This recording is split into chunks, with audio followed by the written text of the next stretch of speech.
시청자 여러분 안녕하십니까. 5월 7일 아침 고영신의 시사논평 전해드리겠습니다. 시청자 여러분, 궁지에 몰린 이재명과 민주당이 광란의 칼춤을 추고 있습니다. 완전히 이성을 잃고 미쳐 돌아가고 있는 모습입니다. 대법원이 이재명 선거법 상고심에서 유죄 취지 파기 환송을 선고함에 따라 서울고법이 진행하고 있는 파기환송심을 막기 위해서 막가파식 아나무인 행태를 보이고 있습니다. 초선 의원들을 앞세워서 대법원장에 대한 탄핵 협박을 벌이다가 여론의 역풍이 두려운지 잠시 주춤하는 모습을 보이더니 다시 강경론으로 돌아섰습니다. 상임선대위원장을 맡고 있는 김민석이 먼저 포문을 열었습니다. 대법원이 유언 입법적 절차 위반을 하면서 군사작전 하듯이 파기환송을 했다고 비난하면서 백범, 김구, 조봉암, 노무현을 잃었지만 김대중을 지켜 대통령을 만들었듯이 이재명을 지켜내겠다고 바람을 잡고 나섰습니다. 총괄선대위원장을 맡고 있는 윤호중은 한술 더 떴습니다. 선거운동이 시작되는 10일 이전에 이재명 관련 모든 재판을 대선 이후로 연기하라고 대법원장에게 요구했습니다. 만약 이를 거부하면 판사의 법봉보다 국민이 위임한 의사봉이 훨씬 강하다는 것을 깨닫게 될 것이라고 협박을 하고 나섰습니다. 그러면서 15일로 첫 재판이 잡힌 서울고법 형사 7부의 파기환송심은 무슨 수를 쓰더라도 막겠다고 다짐을 해서 여차하면 이재권 재판장까지 탄핵할 수 있다는 입장을 나타냈습니다. 박범계는 대선 개입 표적재판의 기획자는 조희대 대법원장이라면서 헌법상 원칙과 실정법을 위반한 유언 입법한 행위를 저질러 충분히 탄핵 사유가 된다고 주장했습니다. 이재명에게 충성을 해도 정도껏 해야지 판사 출신의 법무장관까지 지낸 자가 할 소리입니까? 정상적인 절차에 따라 재판을 하고 서울고법 선거법 항소심의 황당하기 짝이 없는 무죄 판결의 잘못을 바로잡은 조 대법원장을 무슨 이유로 탄핵을 하겠다는 것입니까? 박범계의 말대로 이재명의 후보 자격을 정말 박탈하기로 작정을 했다면 파기 자판을 해서 끝내버리지 서울고법으로 파기환송을 할 필요가 없었을 것입니다. 선거법 사건을 선거 이후로 넘기기 위해 이른바 침대축구 전략을 펴며 재판을 지연시킨 사람은 바로 이재명입니다. 그래서 1심만 2년 2개월, 2심 4개월이 걸렸습니다. 633 원칙에 따라 9개월 내에 끝내야 할 재판이 무려 30개월이 걸렸습니다. 당초 검찰의 상고기각 판결이 나올 것으로 예상하고 무죄가 확정되었다고 허장성세를 부린 사람이 누구입니까? 그래놓고 이제 와서 대법원에서 불리한 판결이 나오니 생떼를 부리고 있는 것이죠. 재판을 늦추기 위해서 걸핏하면 폐문부재, 재판 불참, 조퇴 등 온갖 장깨를 부리다가 공교롭게도 대선을 코앞에 두고 제대로 걸려서 꼼짝없이 재무덤을 판 꼴이 된 것입니다. 게다가 대법원장이 마음대로 하급심의 판결에 개입해서 재판을 하라 말라 할 수 없다는 것은 삼척동자도 다 아는 사실입니다. 그런데도 윤석열 전 대통령 탄핵 때 좌파 소굴인 서울 서부지법에 했던 것처럼 마치 대법원이 민주당의 부속기관이나 되는 것처럼 대법원장에게 재판을 중지하라고 지시를 내리고 있습니다. 더욱 기가 막힌 것은 국회 법사위원장이라는 정청래입니다.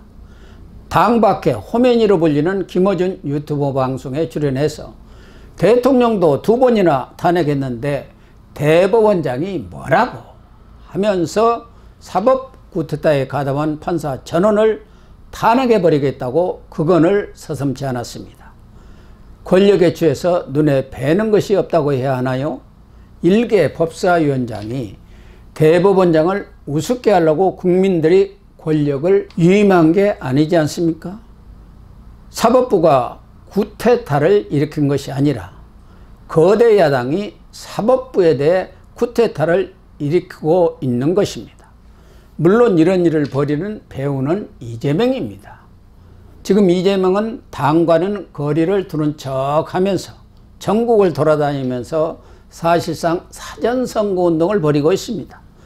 그러면서 사법부 압박에 대해서는 내란이 진압되었다고 생각했는데 또 시작이라면서 막아야지요. 당의 판단을 존중한다고 밝혔습니다. 자신에게 유죄 취지 파기환송 선고를 내린 대법원을 사실상 내란 세력으로 규정하면서 재판을 중지하지 않으면 탄핵을 통해 대법원장이든 재판장이든 직무정지를 지켜버리겠다는 의중을 노골적으로 드러낸 것입니다.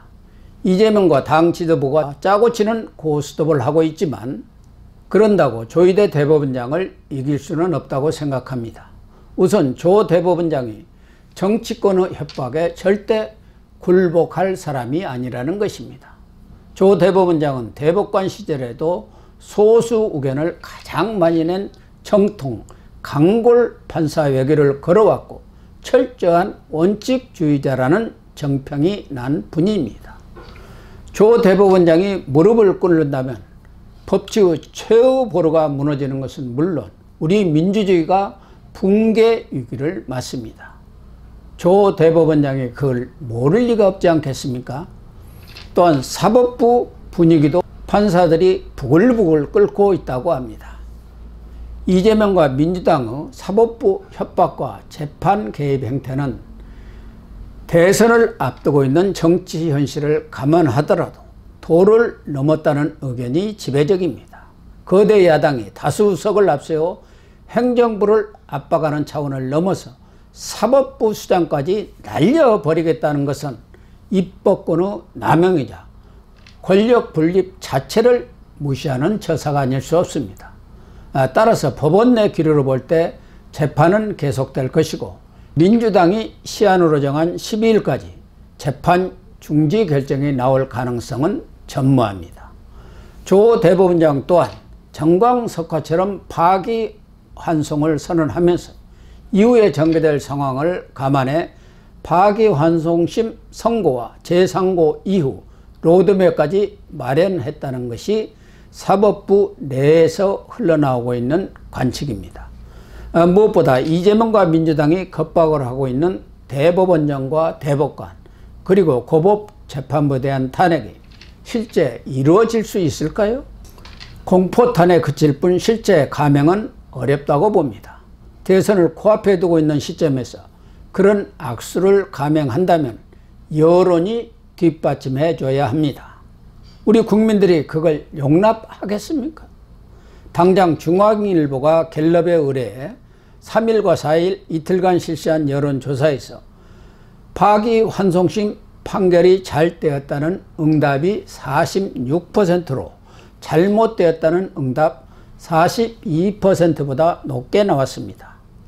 특히 20대는 잘 되었다가 51%, 잘못되었다가 24%, 30대는 잘 되었다가 56%, 잘못되었다 30%로 젊은 층의 경우 잘 되었다는 응답이 압도적으로 높았습니다.